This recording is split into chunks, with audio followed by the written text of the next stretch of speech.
So last week we talked about the social principles of the United Methodist Church, and between now and then our annual conference has put out a list of recommendations and resolutions that will be covered at the annual conference. And unfortunately I wasn't able to print out the whole package because it's like a 50-page package.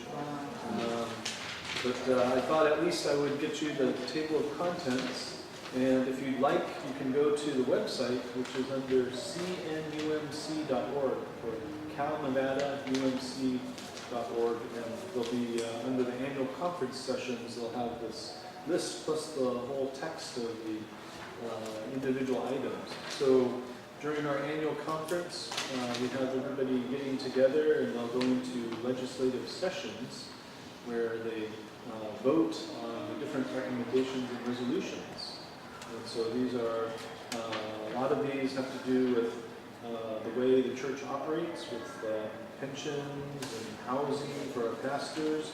And then later on, then we get into some of the issues that our members of our annual conference would like the church to take a position on. So for example, preserving rainforests. I'm curious what this one, visiting other places of worship, is all about. So maybe that's something we can do some homework and see what that is. What's the Keystone Pipeline? Keystone Pipeline has to do with the pipeline that was proposed to be developed from Canada down to, I think, New Orleans or Mississippi. And there's a lot of concern about environmental issues. So this one looks like it's opposition to the pipeline. Are there only 21 items? Or there's a lot more because you said there's 50 pages? Actually, the 50 pages is the text that goes behind this. So it'll have like the background of the issue, and then the rationale, and then what the final conclusion is. Like voting. Yeah, Yes, when we get exactly. our sample ballots. Yes. So does the general conference, do they cover all the items, or, I mean, is there enough time that they can cover them all? Yeah, so at the annual, these are for annual conference, Right. which we do every year, and then general conference is the 4 years. And so the same process, I believe, happens at general conference. But what happens is they'll break up into like 8 different sections. The whole plenary is maybe a couple thousand people, and they'll break up into sections, and each section tackles maybe 8 to 10 issues. They'll just split these up evenly. And what they'll do is they'll just have time to present and discuss in those sections, the certain ones that are assigned to that section. And if they get a certain percentage of votes in favor, then it goes to what they call a consent calendar for the main body. And the advantage of being on the consent calendar is it's basically a yay or nay vote of all these items that have originally gotten like 80% of the vote or better. So they're all taken at once, and then they go away. So they're basically considered the non-controversial ones. So that expedites it. So we may have only like maybe 2 to 3 issues that are brought before the whole plenary, or the whole body. So that's how we get through that meeting. And I guess for like we had last week, we talked about the general conference resolutions, and there were what, 300, 400 issues. Oh, pretty good. Yeah, we need 10 to vote. I can show you. Actually, I'm done with that. Yes. So there is scheduled a session at El Sobrante to discuss these issues, and everybody is welcome. We can get more information out to. Which one's the brush? El Sobrante is up towards Concord. Well, actually, No, towards Richmond. Yeah. Oh, they're having sound problems again. Did they go, they all try to get it all the way? They'll try to go through as many as they can. Because it's up way much. So if you have an interest in what is, Or you can have an annual conference also. So at annual conference, even though you may not be a lay representative, you can still go to the conference, you can go to the legislative sessions, raise your voice. But when it comes to voting, then it's just the designated or elected So yeah, a lot of opportunity. And in fact, for example, you want to go to El Sobrante, that's an opportunity to share with other churches how you feel about that issue. All right, good. Any other questions? We'll proceed on. Okay, so this week is going to be our last session actually for United Methodism. So after this session, you should know everything there is to know about Methodism. Right. So we're going to talk about church membership in the church. So just let's come back to this in just a second. So our overall class goals were to provide an overview of the Methodist denomination, encourage us to reflect on how the Methodist Church does church and how that influences our understanding of God and our relationship to God. And then by the end of the class, which means today, why am I a Methodist? All right, we'll have a quiz at the end.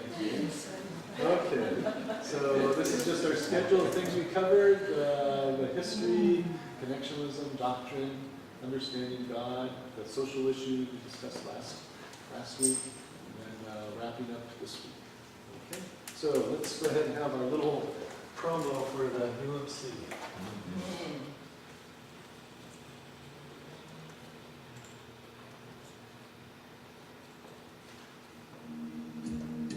It takes 1,000 hands to rebuild a human being, more than money in an offering plate to change a life. It takes more than 1 hour on Sunday to understand why. Our hearts, our minds, and our doors are always open. The people of the United Methodist Church. That was so fast, you gotta do it again. Want it one more time? I think so.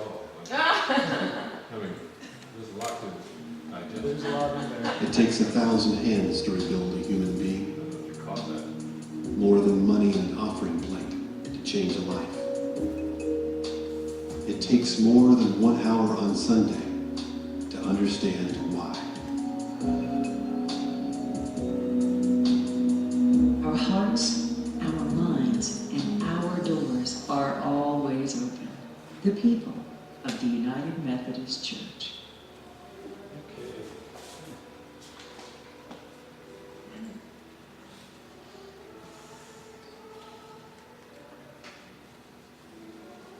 All right. So as Uncle Bert pointed out, there was a lot of things in that short video.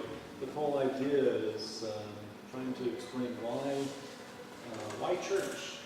Why not just our individual selves having this relationship with God? So that's what we're going to talk about today. So for today, our goals are learning how one becomes a member of the United Methodist Church, talk about why become a member of a church or the United Methodist Church, what it means to be a member. And actually, since I wrote this, I kind of changed around a little bit of the order, but I think we'll cover all of those topics. So, the mission of the church in our Book of Discipline, everybody should be familiar with our Book of Discipline now, is to make disciples of Jesus Christ for the transformation of the world. Does that sound familiar? Yes. Yeah, so it's not just something that we made up here at CCUMC, and it's not something that our annual conference put together, because we seem to go through a lot of different phases and mottos and things, but this is actually in the Book of Discipline. And the heart of Christian ministry, it also says, is Christ's ministry of outreaching love. I think that's good for us to keep in the back of our mind, why we're here and what we'll be called to do as Christians. And I need to grab my notes so I make sure I don't miss anything. All right. So becoming a member, the Book of Discipline has lots of things in there. We talked earlier about the history, and so this is why I encourage you, if you get a chance, to grab one of these books of discipline one of these days and just kind of browse through it. But it has the history of the Methodists in there, has our constitution, how we operate, has our doctrine, the things that we believe as the church should be like, has our theology, the things that we understand about God.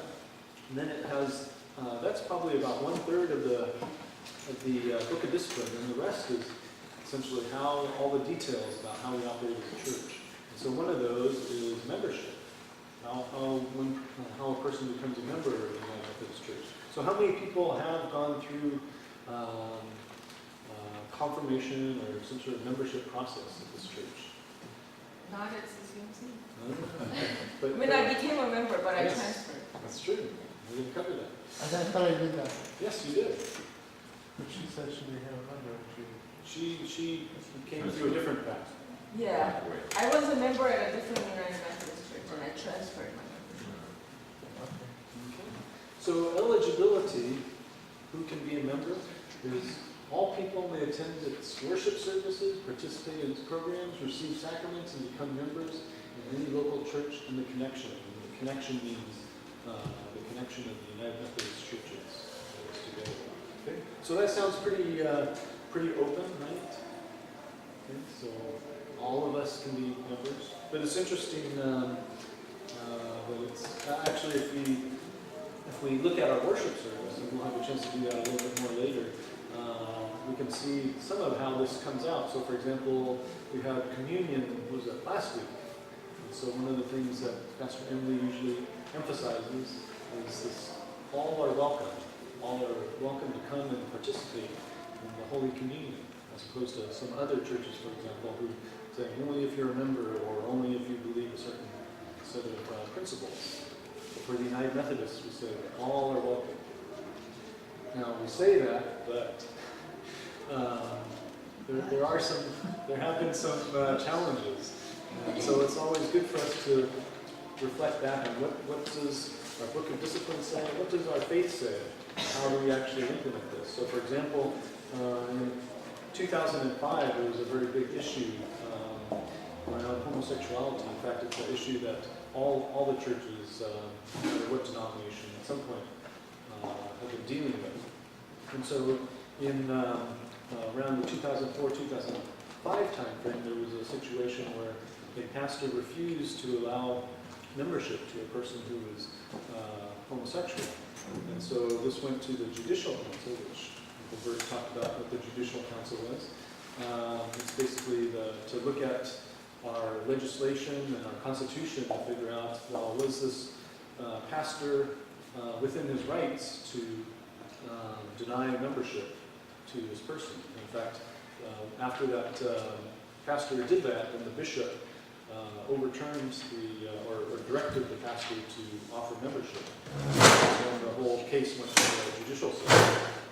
And in this case, the Judicial Council looked at what were the provisions in the Constitution and the Book of Discipline and determined that even though it says that all people may attend its worship services and participate in its programs and become members, this is the key part of this is the may. It's permissive, but it doesn't say that they have to be able to. And so there's another part of the Book of Discipline that says that the pastor in charge of that local church has the responsibility or has the authority to implement the parts of the Book of Discipline. And so they chose in favor of this authorization over the permissive language of this eligibility. So they stood for what the pastor did. So yeah, so you can see how sometimes there's oftentimes there are conflicts in our church, not only with the way we operate, but the way some of our governing documents. Can this ever be amended, changed? Yes. So every year or not every year, but every 4 years, we have our general conference, and that's an opportunity for us to change things in the Book of Discipline. The only thing that can't be changed is the Articles of Religion and Confession of Faith that talk about our understanding of God. But in our Constitution, just like the U.S. Constitution, there's a way to amend things. Jonathan, you have a question? All people may, maybe you could send me after. You mean they don't have to, or they may? Yeah, it's may. You may do this, but it doesn't say you have to do this. that make sense? Well, then they're forcing people to come to church, of course. No, it says may, so you don't have to. Doesn't say must, doesn't say shall. Well, all people may, the other denominations, they go other places. Yeah, so we will allow other people from other denominations to join us and take part in our worship and even take the sacraments. So that's okay in our understanding of what Christianity is. Okay. All right. So definition of membership then is all people who have been baptized and all people who have professed their faith through baptismal covenant or transfer from other churches. So when Ari was saying that she came to our church and transferred membership, that's how she became a member of this church. So membership responsibilities. Oh, I was going to get everybody a. Oh, here we go. There's a bunch there. Excellent. Well, why don't we just do this? We'll share.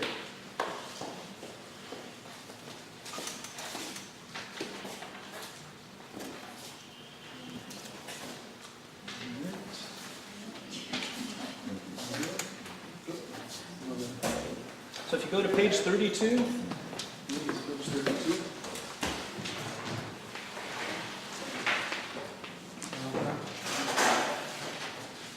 On page 32, it says concerning the services of baptismal covenant.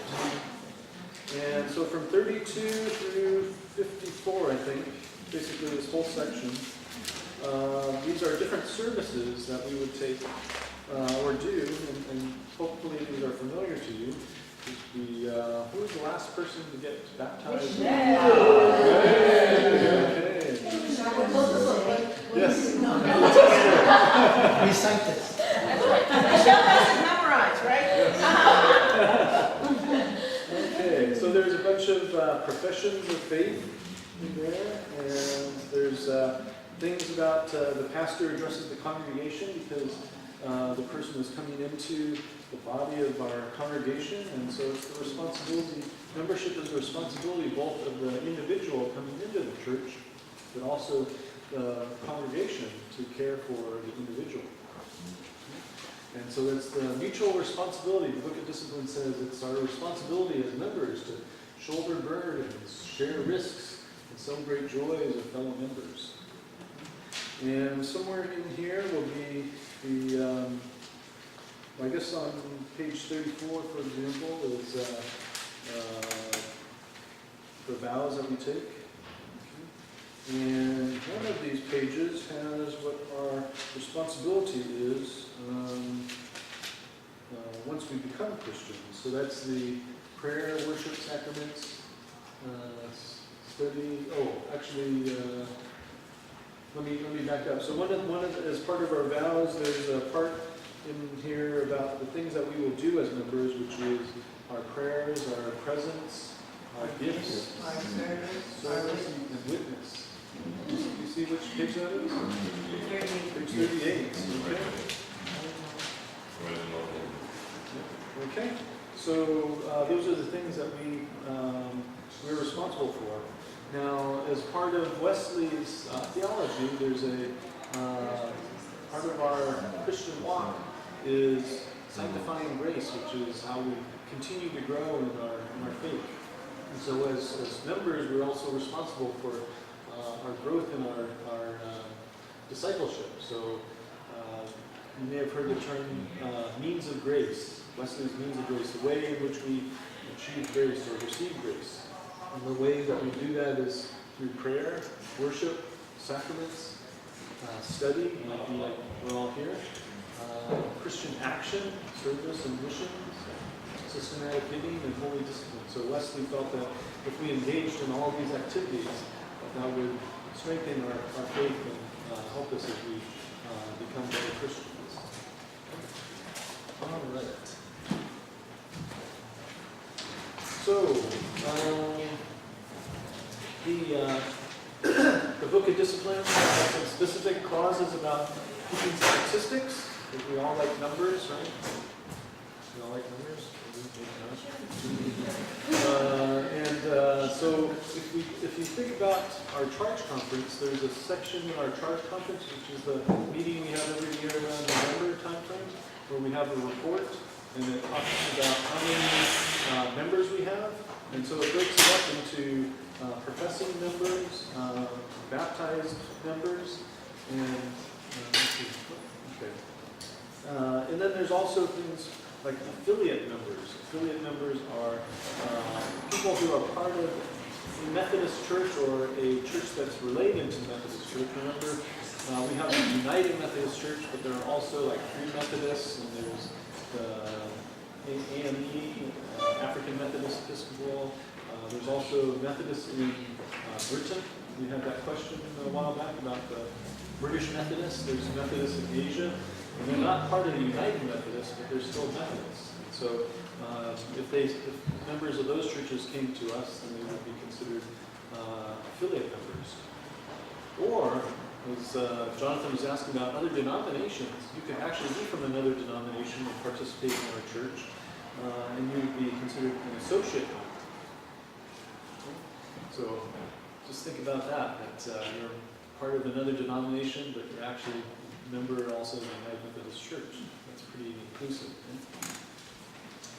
Okay, so. For example, within our annual conference, we have a couple settings where we're a Presbyterian church or congregation and a United Methodist congregation are one congregation. And every other year they flip-flop in terms of how they administer the authority.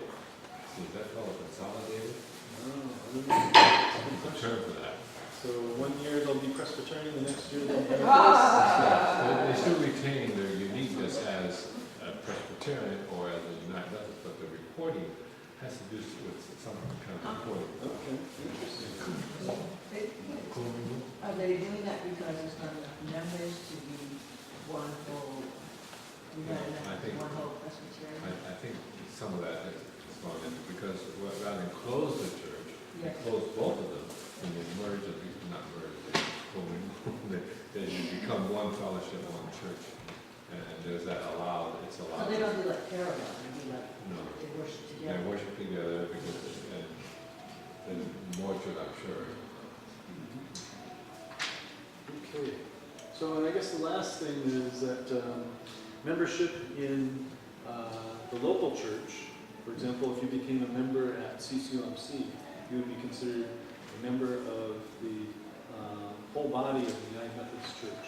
So you could go to any church in the world and you'd still be considered part of the United Methodists, which is actually kind of neat. I remember going to a United Methodist Church, I think in Europe, and you go and they have the same doxology, for those who still remember doxologies, and similar litanies, and so you have that common bond where you can say, oh yeah, I belong to the United Methodist Church in Oakland, Chinatown. This may be to somewhere off on the other side of the world. Okay.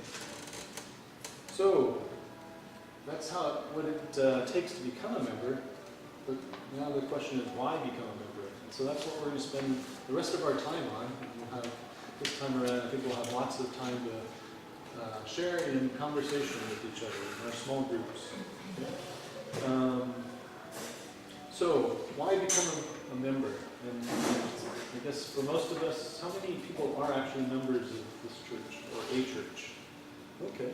Wow. Okay. So maybe this question is moot, but it's good for us to think about, because there are some churches that require you to take your vows every year and reassess. Do you want to be a member of this church? And if so, are you willing to make the commitments and take on the responsibilities of being a member?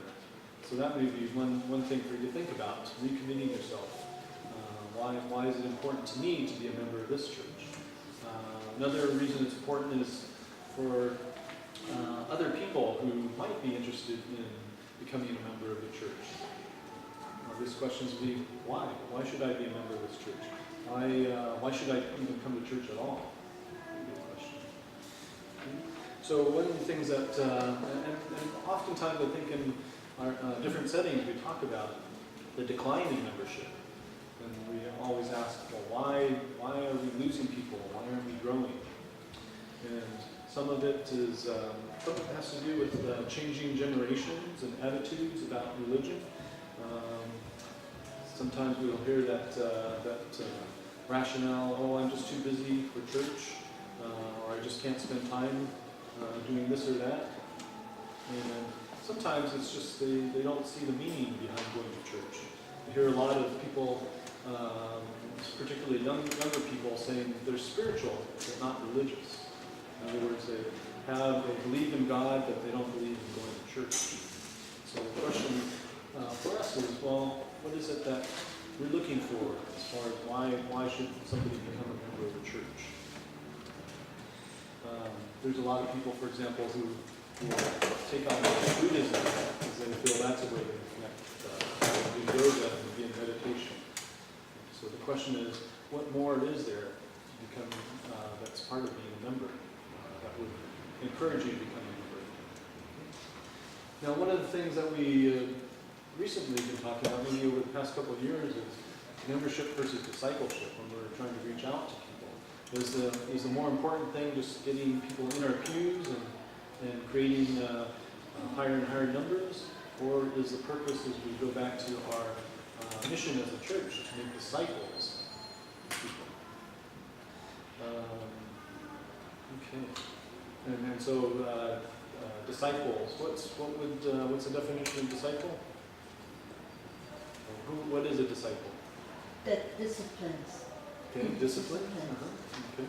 Followers of discipline. Follower of Jesus. Follower of Jesus. Okay.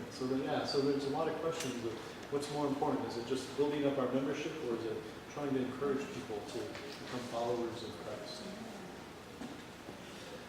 So, why is it important to become a member of the UMC or CCUMC? This is something that we'll get a chance to talk about, or should think about. Why is it important for me to come to this church?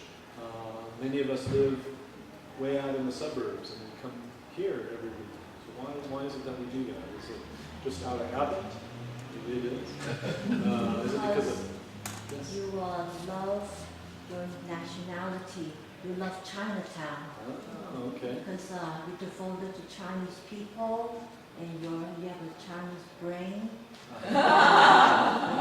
Well, even Jonathan has a Chinese brain. Oops, yes, but no, it's true. So, for example, when people ask me why I come to this particular church, because the first thing when I tell them I go to church and they find out that I live in San Mateo and I come to a church in Oakland, so I'll ask, "Oh, isn't that a big drive?" And I'll say yes. But when I came back to the Bay Area, I was looking for churches, and there's quite a few churches in the Bay Area, and there's a lot of churches actually that had people who were my same age, and so it would be great for social circles and developing my social networks. But one of the reasons why I came back to CCUMC was because this church is so active in the Chinatown community, and having that connection with the Chinese heritage and being able to give back to the community was very important to me. So that's why I'm here. So hopefully each of you have your own story. Why is it that you are at CCUMC as opposed to either another church in the Bay Area or another UMC in the Bay Area? Okay. So as we think about why CCUMC or why UMC, I think the two parts of it, and there's probably other things that you could ask of yourself, is how does being a member of the United Methodist Church affect how you live out your faith? In what ways does going to this particular church allow you to live out your faith, to be a Christian, and to grow as a Christian?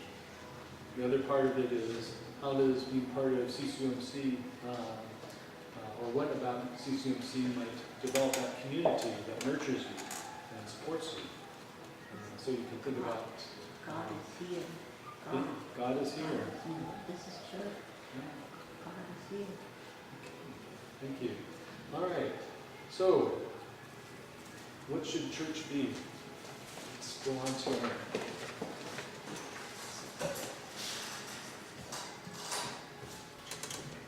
Because we want to become a member. If we want to become a member, the question is, what are we going to become a member of?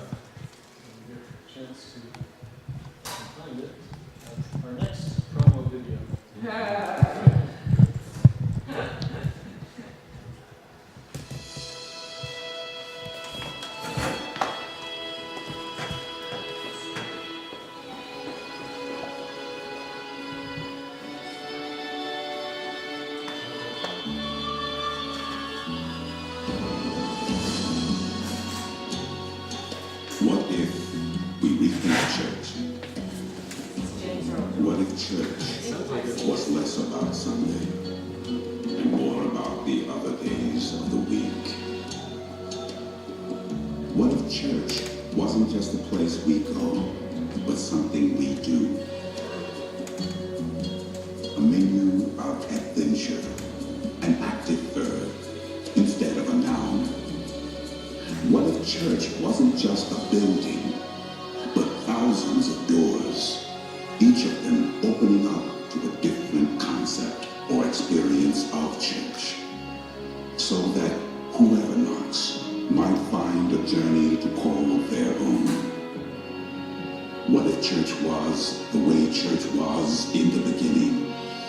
Outbound, unbound, active. Human beings from completely different worlds, united by common purpose, experience, and belief, creating real solutions for their daily lives. What if church looked at itself with seeker's eyes, recognizing that even the smallest step through one of our doors is an act of courage, a moment of vulnerability, that solving a secular need can lead to spiritual interaction, that social relationships can offer opportunities for discussions of faith, and provide inspiration for discovery, and that for a skeptical world, actions often do speak louder than words. What if church was more of an out-of-church experience, an opportunity to prove what we say we believe with our lives? Then, perhaps Sunday could be a day of rest and reflection on all that we have accomplished Monday through Saturday. What if we rethink church, not in terms of what it is, but what it could be?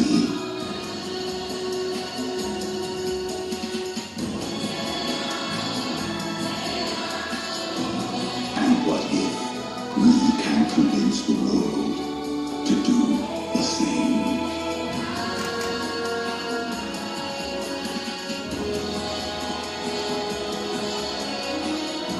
Together we can open hearts, open minds, and open doors. The people of the United Methodist Church.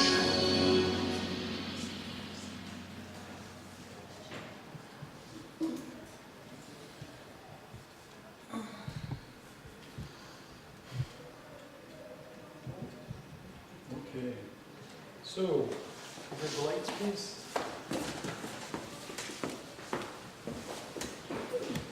So there's a lot of questions about out there about what the church should be.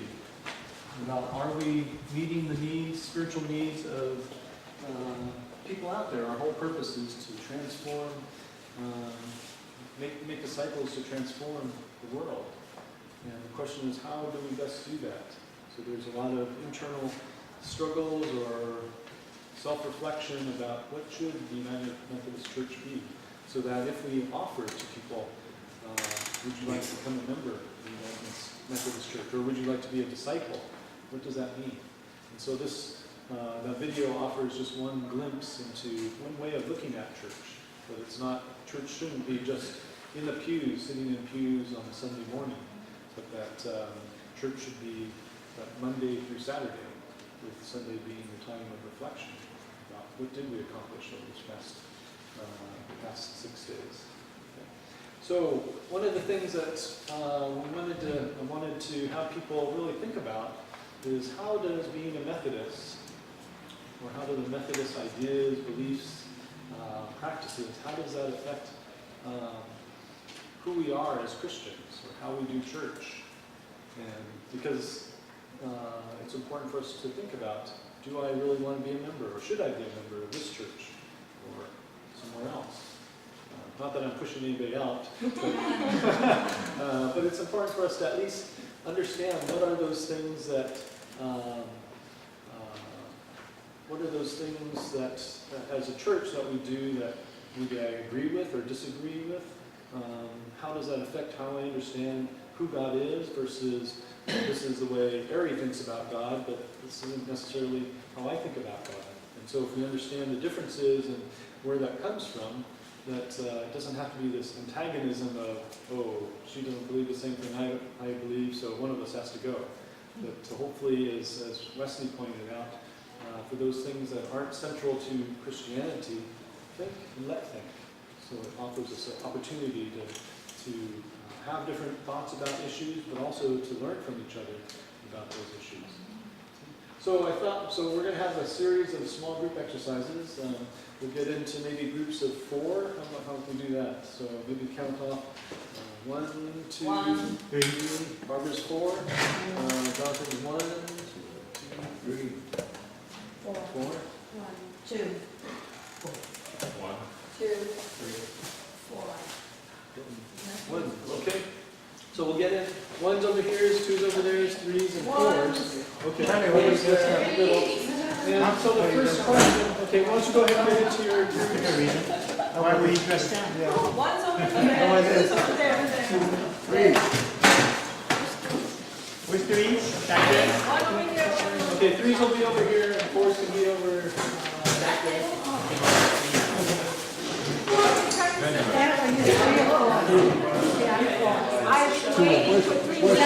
Where's 2?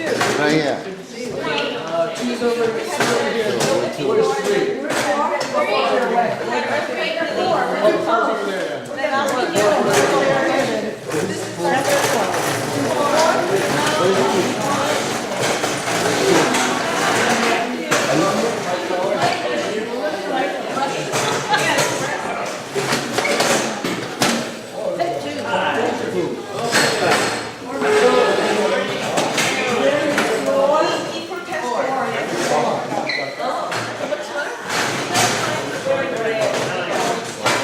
Okay, so if I can have everybody's attention, please.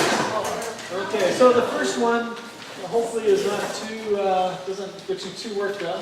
But the first one is basically, how is it that the way we do church here at CCOMC, for example, how does that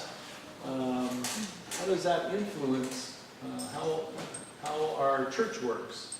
The things that we do at church, how are those connected back to Wesleyanism or Methodism? What are those things that, Larry's giving me really strange looks. I'm trying to understand. So we could go to a church anywhere in the Bay Area, for example. Each church does like their worship differently, or they treat their pastor differently, or the way they do small groups, or what have you, or even if they have small groups, they're all different. So what is it about things that we've learned over the past 5 weeks that are unique or drawn out because of our belief in the way Wesley taught us to understand how to do church? Did I still confuse you? Yes. So I gave some examples. So for example, role of pastor. I don't know if you talked about this in the connectional session, but the fact that we have an appointment system.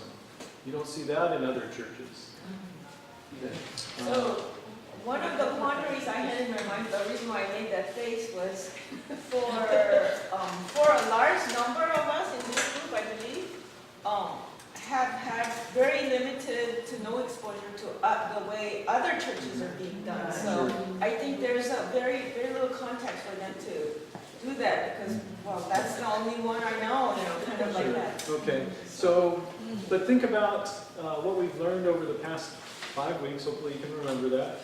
Think about what are some of the concepts we've talked about that seem to connect with what we do in our church. Whether it's small groups, whether it's things we do in worship service, what are those things that you can tie back to either our Methodist theology or our doctrine or our social principles? That's good. Does that make sense? Yeah. Makes sense. Does that make sense over here? So hopefully you'll be able to say, yes, for example, I used the example of the communion and the open table, so that goes back to our theology. Okay. I love you see our church that is reflected in our What we learned so as far.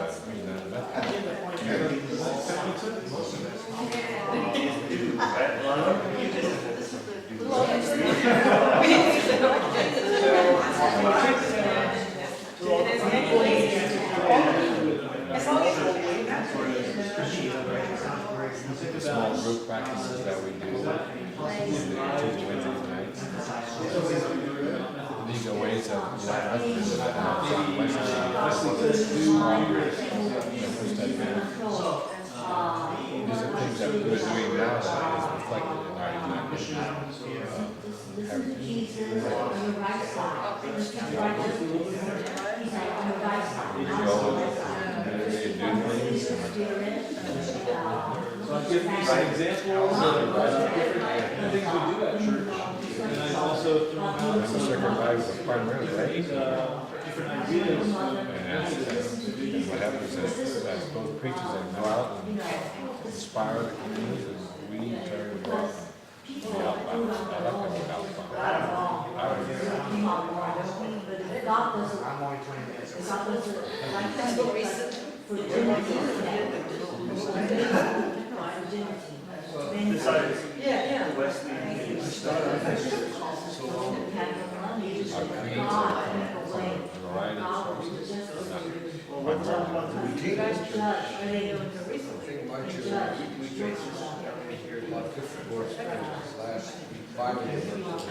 So did the, Scripture, experience with so does the question though, can you answer the question about making a connection between the things we do here at CCUMC to the things we learn from Methodism? That's probably the most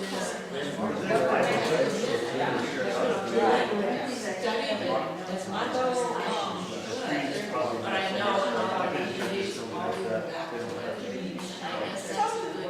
For those who need help, a simple way to do this is you can make a line from here to one of these, or a line from here to over there. It's a simple way to do it. well thought out, the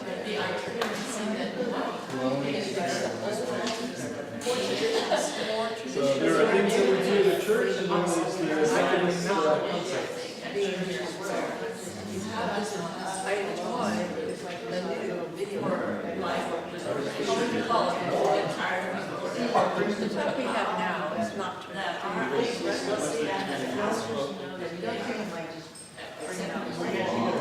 well,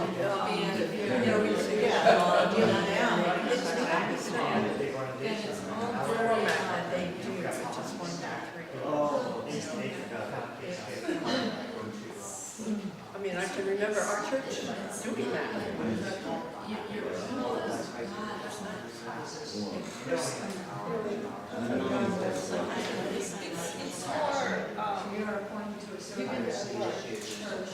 highfalutin is working on, it means more formalized and everything has its order and you follow that list.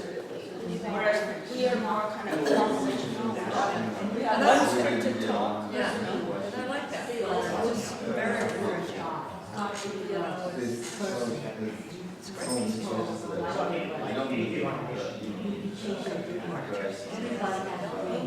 Martin Luther King had people have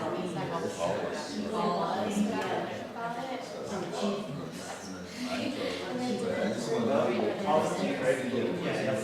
The other thing is, yeah, it's this, that appeals to me that it's not just God.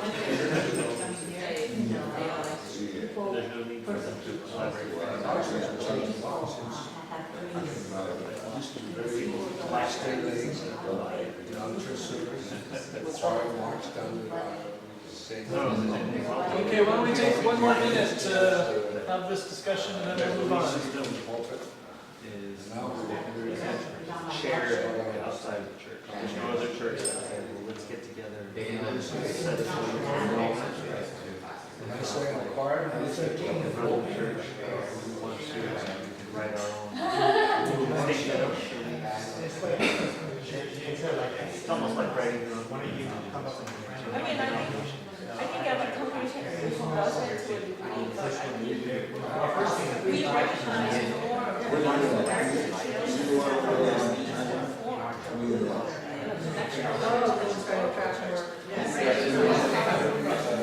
come from anywhere, what we believe, how we have it. It's not, we didn't make it.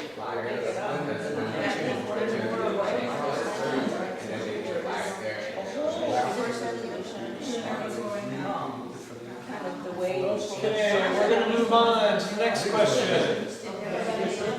So the first question had to do with how Methodism affects how we do church. The next question is, how does Methodism affect how we understand God? So this is more personal about how our denomination or the things that we believe as Methodists, how does that affect how we understand our relationship with God?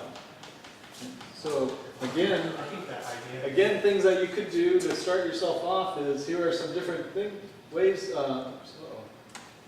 So on the left are different things we might think about God or how we relate to God. And then on the right are some different ideas from Methodism. So one easy or first step is maybe connect some of these thoughts to different characteristics of God or the way we interact with God. But hopefully you'll get beyond that and think about some of the other parts of Wesley theology or Methodist theology and our understanding of how we understand God. Okay, so that's your next question. No, I took an online survey. It's kind of for fun. I think Ben and Matthew and all of our Christine one time, remember?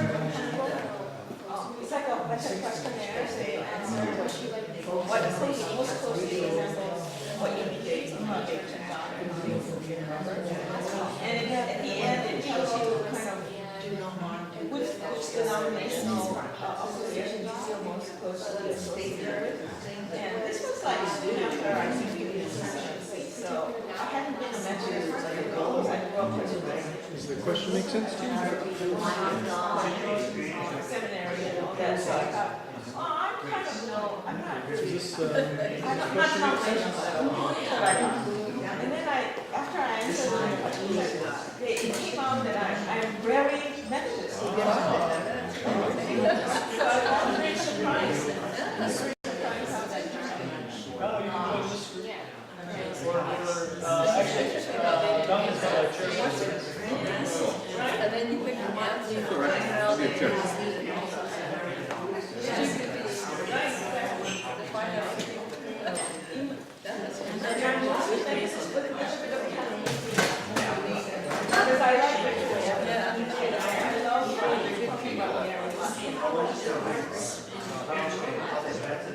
As opposed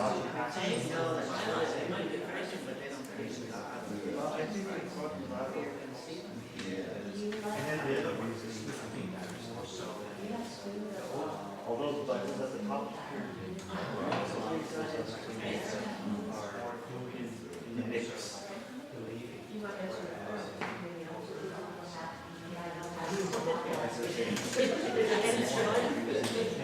We think it go either way.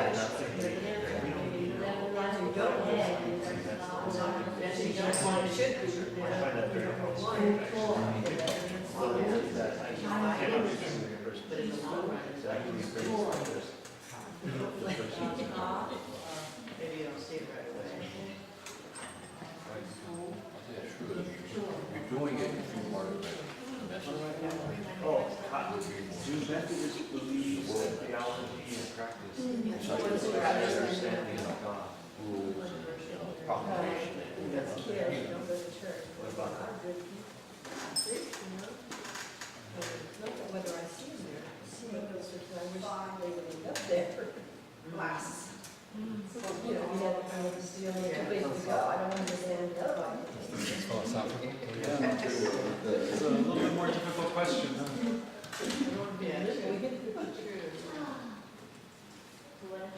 This may have to be a homework assignment. these are questions that they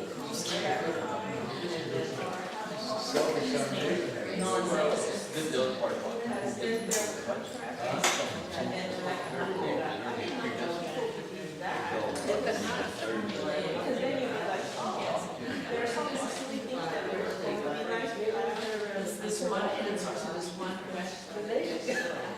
it's easier to answer because I've had lots of conversations. Yeah, I think it's also beneficial to have conversations, even if the conversations are only with them.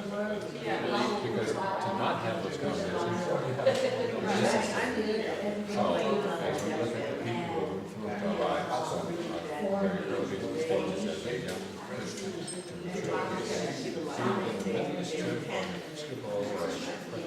Catholic, we're still being influenced. And so, as we see. Okay, let's take one more minute. One more minute. We're influenced by what? Well, only by the good that we see here, talking about them, or if we did talk about it, would we rely on the Bible, but the Bible and how we grew up searching the scripture for it.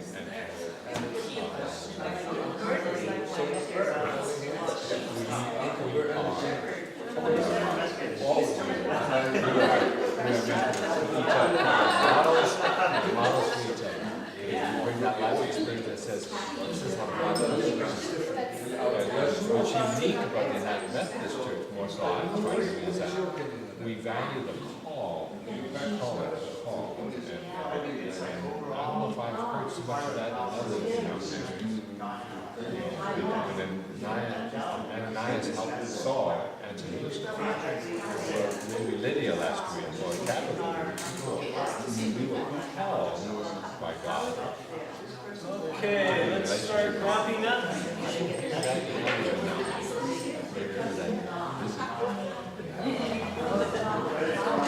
Okay, let's wrap up. So you can stay in your seats. You can stay where you are because we're going to have one more exercise. Okay, so this one was a pretty. Was a pretty deep one, but it's if you have the opportunity, just in your own time, to think about what are some things that you take for granted about your understanding of God. So it might be, who is God? Is God somebody up there, or is God somebody down here with me? Or a good one is, who gets into heaven? So some of us may think, that it takes certain things to get into heaven, whereas other people maybe have a different idea. And so the question is, how is it, because of the things we've learned as we've grown up in a Methodist church, how does that influence who we think is going to get into heaven? Or, for example, when bad things happen, like the recent bombings, or even things going on here in the local area, when bad things happen, where is God? Or what does it mean if I'm praying to God, I'm asking God to do such and such? Is that where does that come from, of your understanding of how God intervenes or how God might respond? Or am I asking the right prayer, right thing in prayer? So some things for you to think about, okay? And so things that are from our Methodist theology might be free will versus predestination, that we have choices, or maybe we don't have choices about things. Maybe we can't do anything about the situation.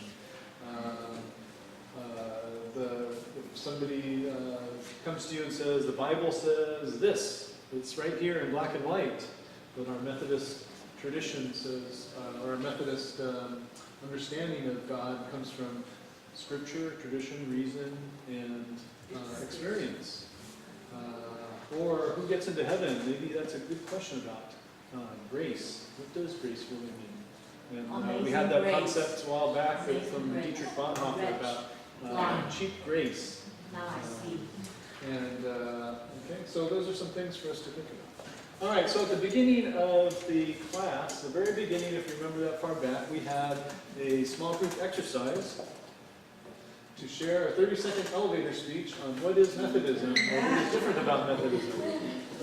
So, now that you've gone through the 6 weeks of Methodism, I'd like you to revisit this question and think about how would you explain what Methodism is in 30 seconds or less.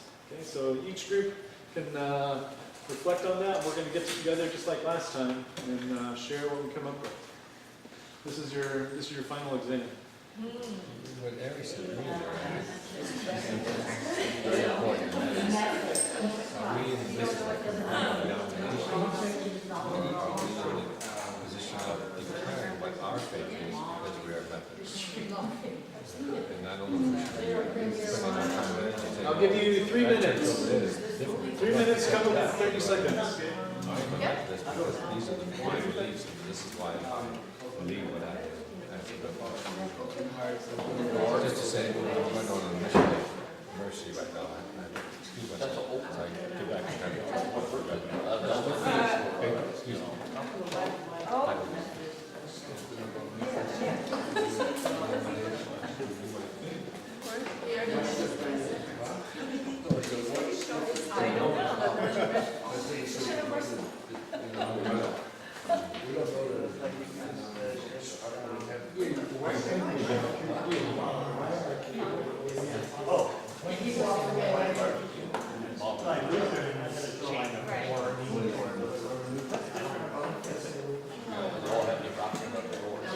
It was not that. Oh, no. You lose the way. How much will something break out? Because there's all sorts of other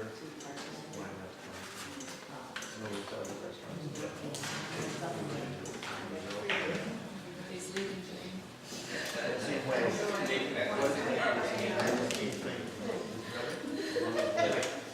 And then, by the time you're done, pick one person who's going to be the visitor and one person who's going to be the one who answers the question.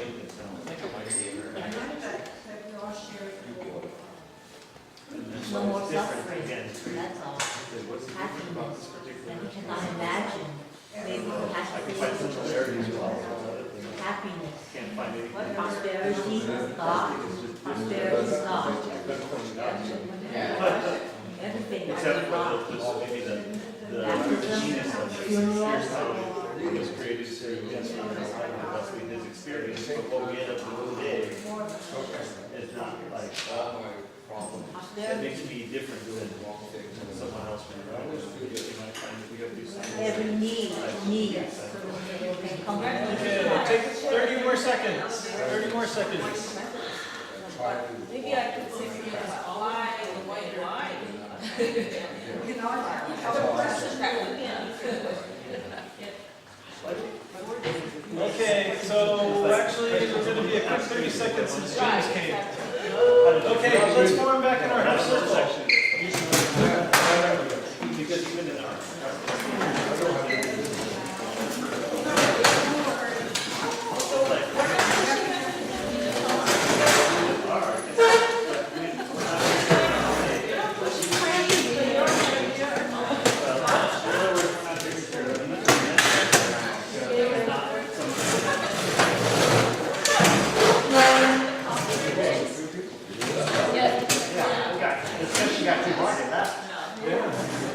Okay, so we probably don't have time to do our role plays. So let me just ask this group, what was your 30-second elevator speech?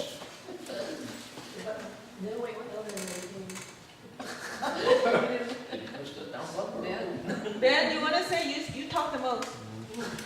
Come on, Ben. 30 seconds. Go on. Come thou fount of every blessing, tune my heart to sing thy praise.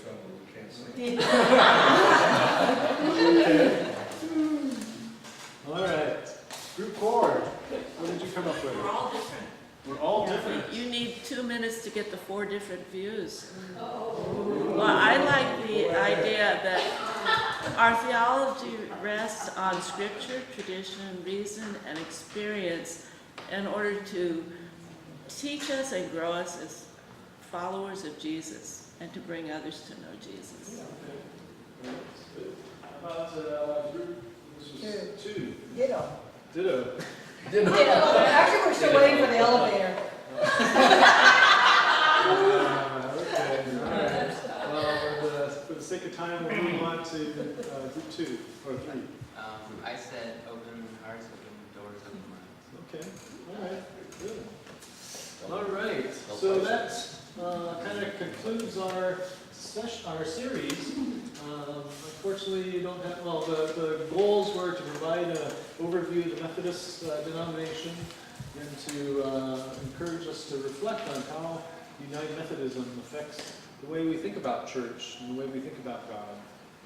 And hopefully answer why am I here at CCUMC. So we'd like some feedback if you get a chance, so feel free to email me. I didn't make any forms. Maybe I'll make a survey form like Charlie usually does. So I'll try to find some way to get feedback. But appreciate all of you going through this. I do have an announcement that I need to make on the future of Sunday school. But really appreciate you spending time to think about Methodism.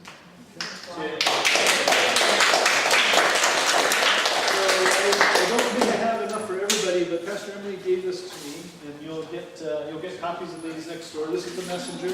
No surprises. But she wanted me to point out the schedule for the upcoming weeks. So next week, the 19th. I don't know why she didn't. Charlie, do you know what we're supposed to do next week? Next week we're Next gonna week, joint service. Oh, joint service, We don't okay. have Sunday school. All right. So And no the worship Sunday school. begins at 10:30, so. 10:30. Yes. Okay, and then 26th and the 2nd, we're going to have a special session on communications, and I think this is going to lead into some more discussions over the summer. Okay, so Pastor Emily and Charlie will be talking about this nonviolent communications. Okay, so that takes us through the next 3 weeks. June 9th, we're going to have this end of the year reflections to talk about the past year of adult Sunday school. And then for the next 2 Sundays, no Sunday school. We're going to have parallel worship starting at 9:30. So everybody be here at 9:30. And then the last week in June is going to be annual conference report back. Yeah, think of it, UMC 102. What happened at this year's Calendar and Yeah. Okay, so that's kind of the plan for the next month and a half. All right, any other questions? Okay, good. So let's go ahead and put our tables back together.